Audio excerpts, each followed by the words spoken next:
Доброе утро, мои дорогие друзья. Время сейчас на часах 5:05, и я выезжаю в парк Дружбы Народов в Киев. Сзади у меня моя байдарка Neris Smart 1. И наконец-то я нашел такую возможность выбраться хотя бы на 2 дня, на 3 дня с палаточкой. Вот, немножко потренироваться, постоять с палаткой, снять для вас пару видосиков интересных, как обычно. Собственно говоря, знаете, немножко такие меня эмоции обуревают, переполняют. Вот, начало у меня немножко появляться время для того, чтобы наконец-то заниматься походами байдарочно-велосипедными. Мои ремонтные дела подходят к концу. Вот, должны клеить обои уже у меня в квартире. И это меня очень радует, потому что наконец-то у меня развяжутся руки, и я смогу 100% времени практически уделять походам и съемкам с походов. Так что, ну, все очень здорово. И сегодня у меня должна быть первая ласточка. Я говорю, должна быть, потому что пока не спустишь байдарку на воду окончательно, даже точнее, пока не поставишь палатку, всякое может быть. Посему не хочу, как бы, знаете, сглазить, но пока все чудесно, ребята. Такое, знаете, солнышко на улице классное, хотя по прогнозу в Киеве дожди, и очень-очень дождливый вторая половина мая, и июнь очень и очень дождливая, и поэтому с погодой, ну, не очень, как бы, нам повезло. Но вот утро такое, какое надо, яркое-яркое солнышко встает, и вот просто все очень здорово. Набрал с собой кучу вещей, ребят. Я не знаю, как я это все буду тащить. Я, наверное, сделал ошибку, потому что и то хочется, и то хочется. И фильтр надо, и воду надо. Ну, как-то этот вопрос буду решать. По крайней мере, вы увидите, как это будет. Ну что ж, поехали, немножко проедемся по Киеву от Нивок до Московского моста. Вы знаете, ребят, насколько Киев еще хорош ранним утром. Вот в 5 утра. Абсолютно нет машин, такая дымка идет, очень приятная. Мало людей, только редкие прохожие ходят. Давно я не ездил рано утром по Киеву, и вот сейчас город производит такое умыто, хорошее, приятное впечатление. И идет рассвет солнышка. Ну, на самом деле очень здорово и красиво, мне нравится.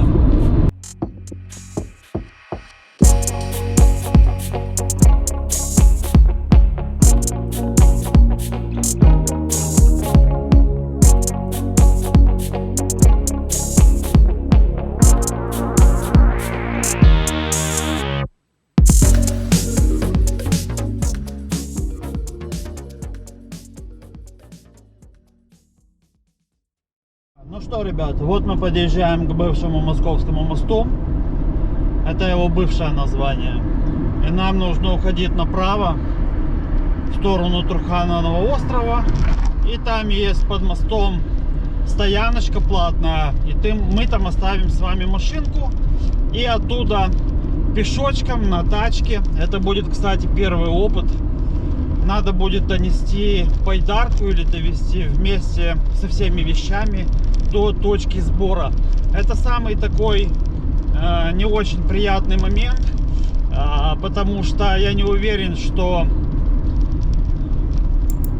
вес, который я взял, он как бы оптимален, знаете. И мне кажется, что я немножко взял лишнего. Но одеваться уже некуда, придется нести. Может быть, буду челночить. Ну, посмотрим вместе с вами. Сейчас мы будем заезжать. Раньше тут было 25 гривен в сутки. Сейчас будем спрашивать, сколько. И договариваться, что поставить здесь машинку. А уже отсюда поволочем нашу байдарку и рюкзак к точке сброса.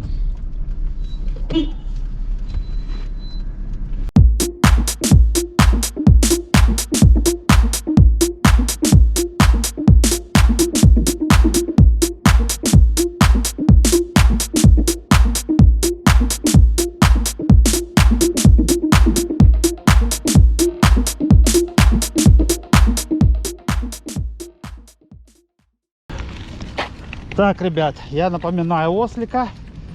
И наша задача дотащить вот это все до точки сброса. А еще у меня за плечами такой некислый рюкзак. Килограмм так 20. И мы все это дело радостно прем вперед. Вот поэтому, ребята, мы с вами должны быть 60 forever young. Чтобы в 60, в 70, 80 мы с вами могли все так же таскать байдарку, тяжелые рюкзаки, улыбаться раннему солнышку. Поэтому, ребята, следите за собой, и девчата тоже. И тогда вы будете иметь возможность наслаждаться красотами окружающей природы. На самом деле это очень-очень важно. Вот. Если честно, я немножко переживал, как это все будет. Этот первый у меня такой выезд. И я набрал много вещей для съемки, для обзоров. У меня с собой очень классный стульчик с Алиэкспресса. Шикарнейший, который я взял с собой. Фильтр для воды тоже очень классный. Тентик трамповский. Я все это хочу вам показать. И хочу остановиться где-то, постоять, может, сутки в красивом месте на острове. Ну, представьте, как это классно. Но это все имеет вес. Фух. И вот это все я пру на своем горбу. Но, ребята, вы знаете, вот, тачечка рулит. Пока все четенько. Правда, ровный асфальт, но ничего. Фух. Но дыхание сбивается. Ладно, я пошел.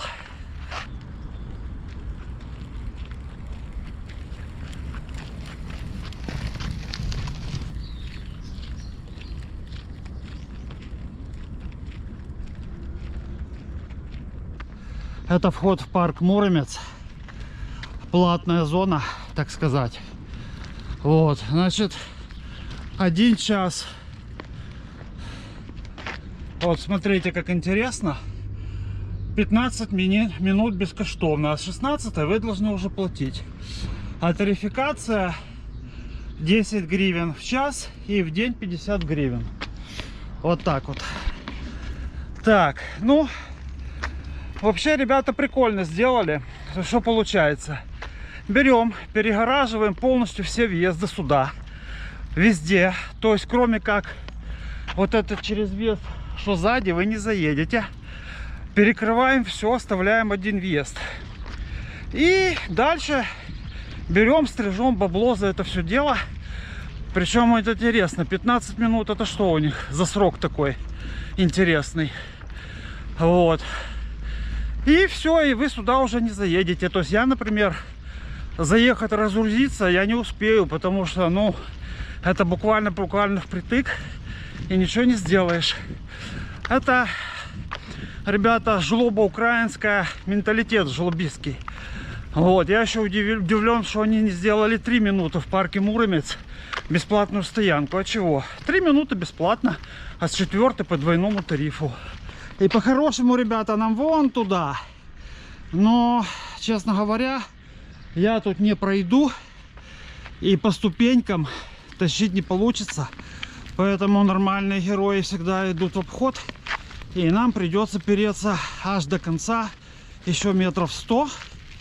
И вот там поворачивать направо и идти через вот это поле, которое там. Вообще, ребята, я вам скажу... Тачка, конечно, рулит. Однозначно. Я не знаю, что бы я без нее делал. Тащить ее очень легко. Но надо учитывать, что пока ровный асфальт. И я это делаю, в общем-то, без проблем. Как только пойдет песок, все-таки колесики там узкие. И тащить будет тачку достаточно сложно. Но пока все отлично, все хорошо. То есть, если бы еще рюкзак полегче, то было бы еще легче. Но на будущее это надо учитывать и тщательно выбирать, что брать с собой, вот, чтобы нести как можно меньше. Смотрите, какая прелесть. По-моему, креативненько. Так, идем дальше. Блин, ребята, настроение у меня супер. Я уже просто предвкушаю, как это будет. Так, Ну, куда дальше? Если не знаешь, куда идти, иди вперед, пошли туда.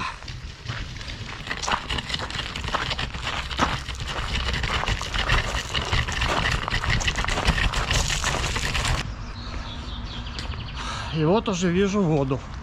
Ура! Дошли. Ну, идти на самом деле не очень далеко.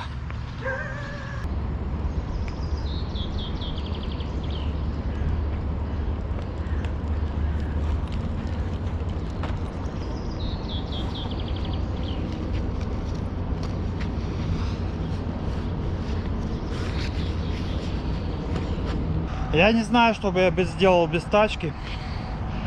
На самом деле надо облегчать рюкзак. Если с тачкой все хорошо, все понятно, то есть вообще без проблем, без всяких, все отлично, то рюкзак тяжелый. Нес я его, ну не то что на пределе, но близко к этому. И в будущем надо очень хорошо рассчитывать вес. В этот раз я, конечно, собрался, ну так себе, если честно, на троечку.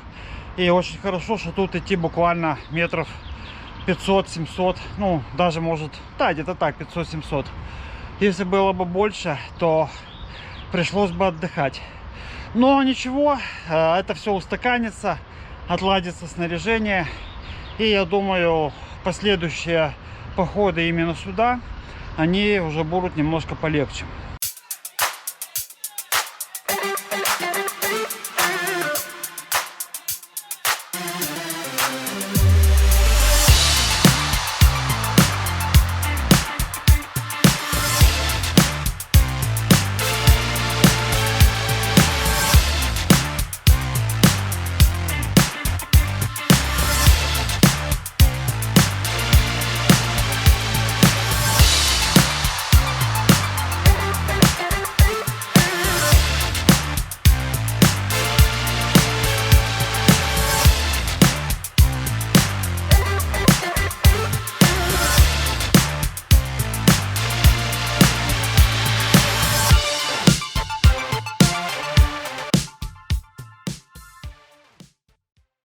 Ребят, в прошлый раз, когда я ходил на байдарке, были тесты. Мне не понравилось, что сидушка слишком низко сидит, по крайней мере для меня. Сейчас я попробовал положить под низ сложенный обычный ижевский коврик. Пришлось немножко поддуть сидушку, она выгибается, но мне кажется, что когда я сяду попой, то она как раз будет хорошо. Ну, по крайней мере, в этом походе мы с вами вместе это и потестим.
Смотрите, ребят, понтонный мост. Видите, когда-то он был новый. Наверное, была кафешка какая-то, а потом Она стала не нужна, и тут она тихо умирает, никому не нужная, ржавеет. Такой кусочек жизни.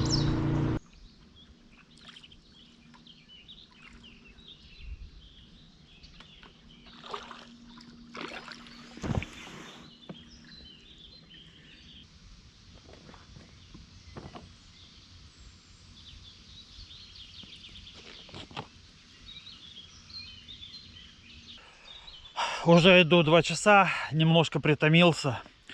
Решил причалить, потому что начались уже такие безлюдные места и заросшие берега на острове. И вот я час шел, чтобы найти вот такую полянку. Никого нет.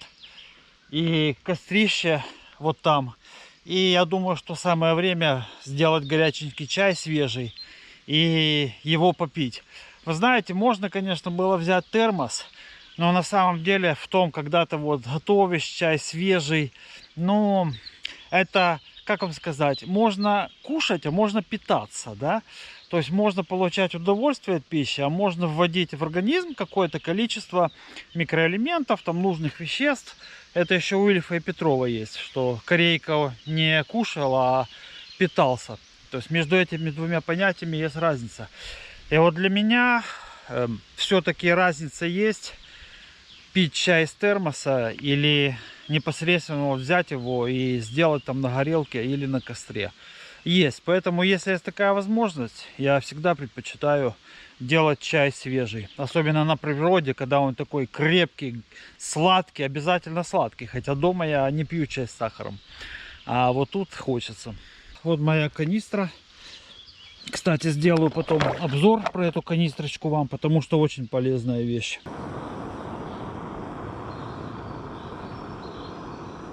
Ну что, ребят, вот закипел наш чай. Бросаем. В общем, ребят, сделал я чаек. Пахнет просто сказочно. Это мой обед. Знакомьтесь, кусочек сыра. Птицы. И вот тут растет акация. Запах просто одуренный. Да, ребята, вы знаете что? Это реальный кайф. Это счастье. Это просто супер. Вот так ходить с грязными ногами, знаете. Но все равно потом пойду помою. Ну как же приятно просто сгрызть кусок сыра со свежим чаем. Ну я вам передать не могу, насколько это вкусно. Приятного мне аппетита. Вот смотрите, ребята, впереди такое кувшинковое поле обалденное. Сейчас я чуть-чуть буду подгребать одной рукой, чтобы показать вам. Прямо на него идем, немножко влево надо. Вот смотрите, какая красота.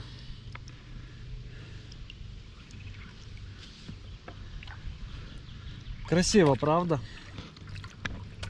Как же все-таки прекрасен наш мир и прекрасна наша природа.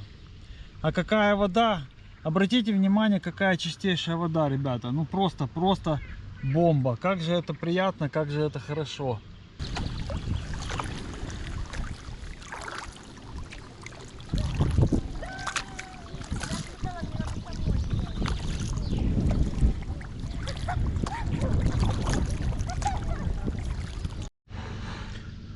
Вот, ребят, мы пришли уже к дамбе. На дамбу есть 2 пути. Справа более широкая, слева более узкая.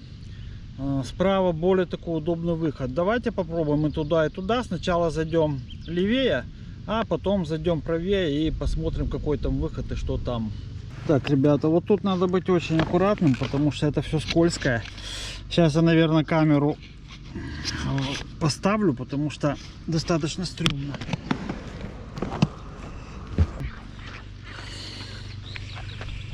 Мы пришли на дамбу. Вот. Если перенести дамбу, то мы попадаем в Днепр. Ну, в Десну точнее. А если уйти налево, то попадаем в Днепр. И есть такой даже туристический маршрут. То есть тут делают обнос и потом идут до Московского моста и даже до Оболони. Платный туристический байдарочный маршрут. Десна. И если уйти налево, то она очень скоро впадает в Днепр. Ну, а тут такая дамба.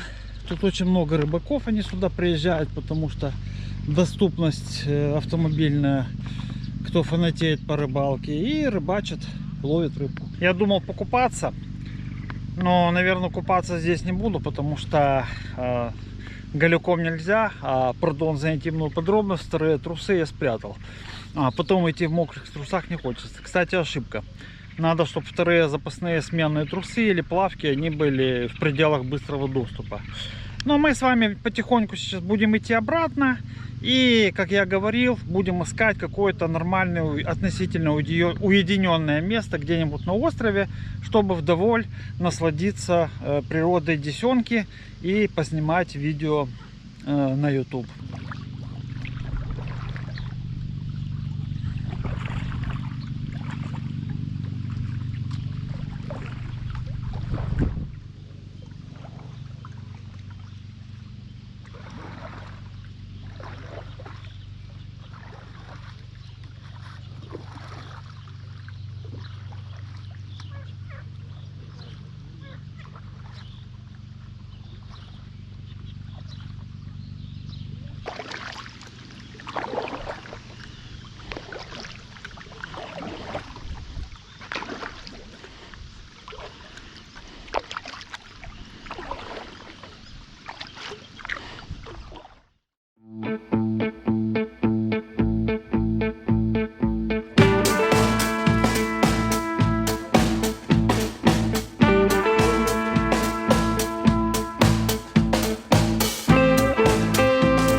Очень красивый берег, ребята, такой.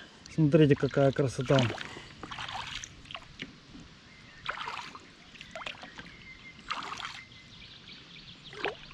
Такие упавшие деревья, полузатопленные. Классно. И сидит утка, греется. Ну, наверное, далеко вы сейчас не видите, но есть такое дело. Закончился день, ребят. Такой, знаете, не то чтобы насыщенный, но, наверное, может, немножко знаковый. Начал я потихоньку выезжать. Напоминаю себе колесо, которое обороты набирает медленно, но тем не менее вперед идет. Такой полуходовой у меня был день. Вообще хорошо, что, знаете, есть возможность испробовать до дальнего похода байдарочное снаряжение. Поговорил сегодня со знающими людьми. Неправильно я, конечно, паковал байдарку. Я это чувствовал подсознательно. Но все-таки когда-то я давно это делал. И опыт в упаковке туристических рюкзаков у меня есть. Но ошибка моя состояла в том, что я подсознательно считал вот современную байдарку, знаете, что-то типа сухогруза. То есть можно навалить все, еще немножко туда вместится. Оно оказалось не так. Не то, что оказалось, оно действительно не так. Байдарку нужно паковать точно так же, как туристический рюкзак. То есть там, например, в кружечку мы кладем носки, потом сверху носков кладем маленький тюбик зубной пасты, там укороченную ложечку. Каждый миллиметр пространства используется. Ну, приблизительно то же самое. А у меня один рюкзак, второй рюкзак, третий рюкзак, который не нужен, ну и так далее, тому подобное. На самом деле это правильно. И я так думаю, если правильно, умно спаковать рюкзак, подобрать именно хорошее снаряжение, там не 150 шерстяных носков, а одни современные, там, греющие носки, ну и так далее. Палатку не просто упаковать, а в компрессионный мешок Sea2 Summit, который у меня есть, а я его не взял. Ну и так, знаете, как говорят, с миру по нитке, голому рубашка. Так что очень даже показательно и хорошо, что вот я выскочил на эти 3-4 дня. Не знаю, сколько здесь буду. Во-первых, привыкну немножко к байдарке. Во-вторых, с сиденьем немножко разобрался. Поднял его вверх. А надо было понять, насколько именно вверх поднять, так, чтобы удобно было веслами работать. Тоже, чтобы потом это не делать как бы в дальних походах, а отработать это заранее. Ну, как-то так. Ну и все-таки ночую в палатке, готовлю на газу. Все, собственно говоря, наверное, как раньше. Соскучился я за этим, на самом деле. Птички опять же поют, не переставая. Наконец-то эти долбаные вертолеты перестали летать сегодня целый день. Летали над Десенкой, аж 2 штуки достали, если честно. Вообще все здорово, ребят. Все здорово, позитивно, а будет еще лучше, я абсолютно в этом уверен. И вот залез в спальничек. Уже сейчас темнеет, темнеет, темнеет. И завтра у меня запланирована целая куча всяких интересных съемок. И про фильтр для воды, и про мой новый стул, и про тент трамповский 3×5. Зачем? Ну, интересно. Буду снимать. Надеюсь, вам понравится.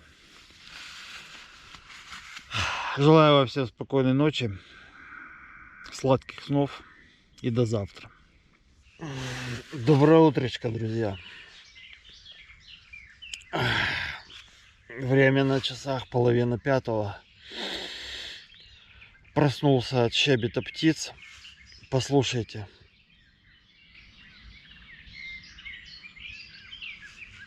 Печуги распелись. И как раз такое время, когда и рыбаки не грохочут своими лодками. И тишина такая. Иногда только рыба плеснет на реке. Ой, спалось так хорошо, отлично. Машина какая-то только в 10 вечера подъехала, но с другой стороны. Поговорили и уехали. Там ребята молодые какие-то. А так все спокойно, все отлично, все хорошо.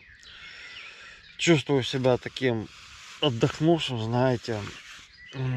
Так приятно. Из спальника влазить вообще неохота. Но гидробудильник уже сработал. И тут хочешь не хочешь, а надо уже потихоньку вылазить. Против него не попрешь. Хорошо как.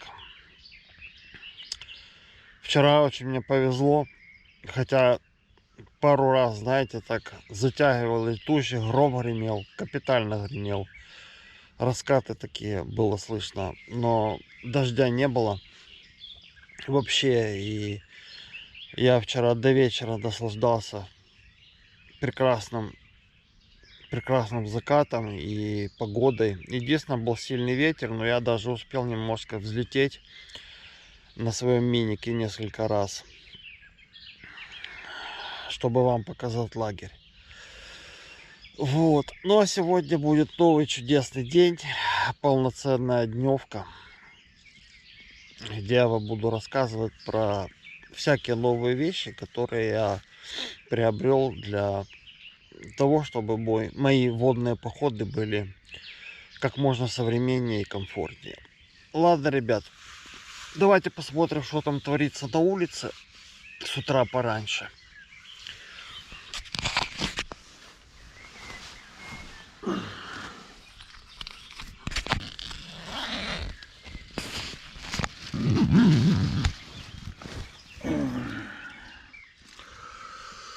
А на улице у нас красота. Посмотрим. Скоро, ребята, рассвет будет. Наверное, будет красиво. Здравствуй, новый день. Ой, хорошо как. Как там наша байдарочка?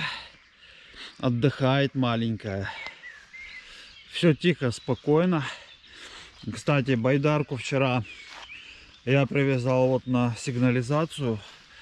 Видите? Ну, у меня про нее есть обзор. Если кто не видит, то я ссылочку оставлю в описании или наверху будет в ссылочке. Сигнализация, растяжечка. Поэтому просто так мою байдарку ночью не унесешь. Если что, она заорет, и я отреагирую. Ветра практически вообще нет, но я думаю, что он появится. Пошли вниз спустимся, посмотрим, что там. Воды немножко прибавилось за ночь. И вот встает ясный день. Но рассвет будет, по-моему, как раз с правой стороны, там где кусты. Поэтому снять его навряд ли получится.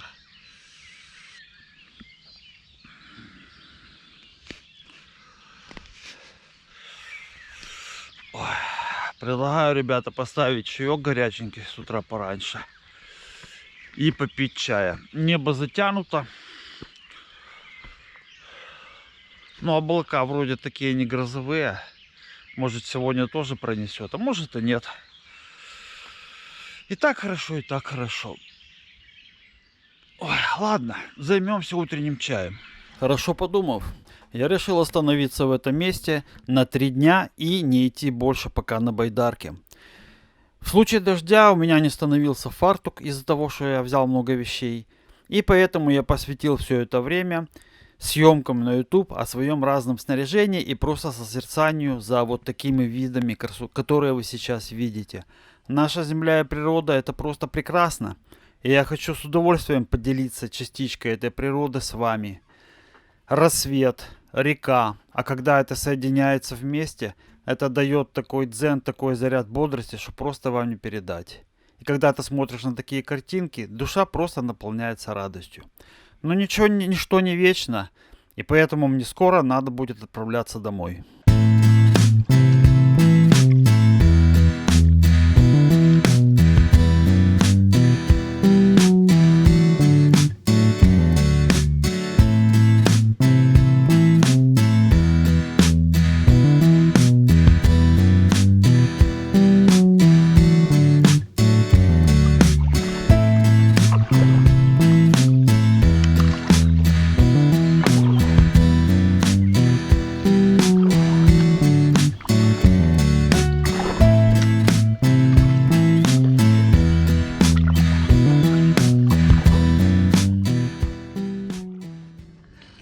Ну что, друзья, вот и закончилось мое водное 3-дневное путешествие, водно-матрасное. Просто было замечательно. Время сейчас у нас на часах 6:06, и я потихонечку иду к точке сброса на воду, к Московскому мосту, где стоит моя машина, и буду ее забирать и потихоньку ехать домой. Очень был красивый рассвет.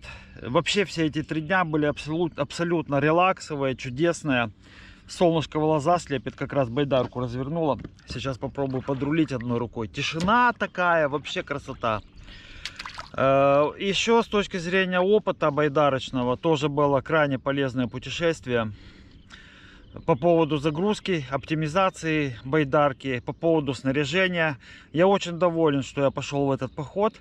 И в следующий поход, я уже думаю, такой. Сюда можно сделать уже более ходовой, тоже с ночевками. Ну, мне очень нравится, если честно, ночевать в палатке. Вот, то есть день походить, устать хорошо, а вечером пристать в красивом месте, разжечь костерок, горячий чай. Ну, ребят, что может быть лучше этого? Это классно. Вот так. Ну, снимать, наверное, как я прихожу, я уже не буду.